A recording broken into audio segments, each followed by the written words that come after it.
Hi, this is Kate, and this is how I dyed a patent leather wristlet.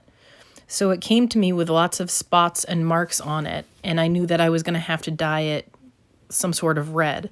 So I used the nail polish to glazer and rubbed it all over the patent leather. Then I turned a trash bag inside out and tried this idea that I had been having of putting Barbasol down on it. And once the Barbasol was down on it in a rectangular shape, I dropped the 3 colors of dye that I was going to use. And I just kind of dropped it as evenly as I could. And I chose red because it already had red stains on the wristlet already. So I figured that it would make a really interesting pattern. And so you just drop it on and then you swirl it around with a palette knife. And you're also going to have to make some in a container like you can see right now for the top of it, because you're going to have to drop it on the top of it. You're going to have to cover the whole bag. So this was the process of swirling it around. I kind of did like little crazy 8s and it looked really pretty. It very marbleized in that way. And it was harder in the container because when you make it in the container, you have to drop it onto the bag versus having this, which is just on top of a trash bag. So this is what it looked like before I put the purse down on it.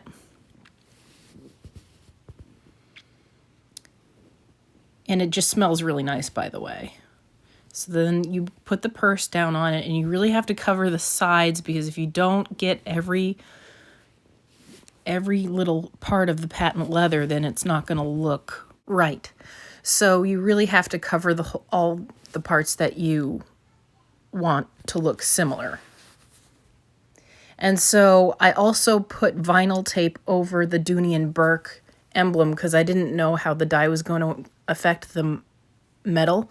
Sometimes, weirdly enough, the metal will take that color on. So that's just electrical tape. I didn't show that part, but I did do that. And so you will see that I'm dropping the Barbasol mix from the yogurt container onto the patent leather.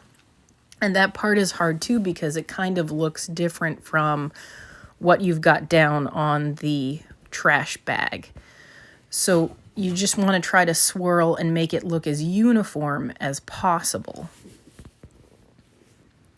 And with this whole process, you can leave it for about 15 minutes, but I really wanted a really rich, vibrant color, so I left it for 6 hours. So this is it all covered and contained. I put the leather dye and Barbasol mixture all over the bag.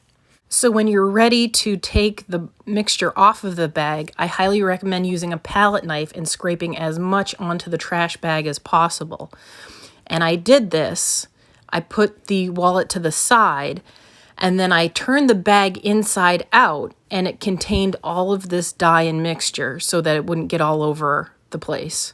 I forgot to mention that I dyed the strap in another mixture of Barbasol to the side, which is what you're seeing right now, and it was also in there for about 6 hours.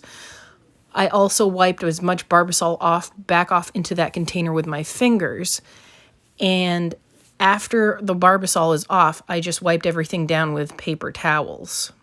Dye and Barbasol can be very messy, so you have to take a lot of care to make sure that your workspace is organized. And so this is what it looked like after I wiped it down with paper towels. I actually really love this. I think I might actually keep it. And so then I just took shoe polish to it, which is my favorite way to finish. And this is the finished result. I think it's very lovely. And if you like this video, please hit that like button and click to subscribe to see more videos. Thanks for watching.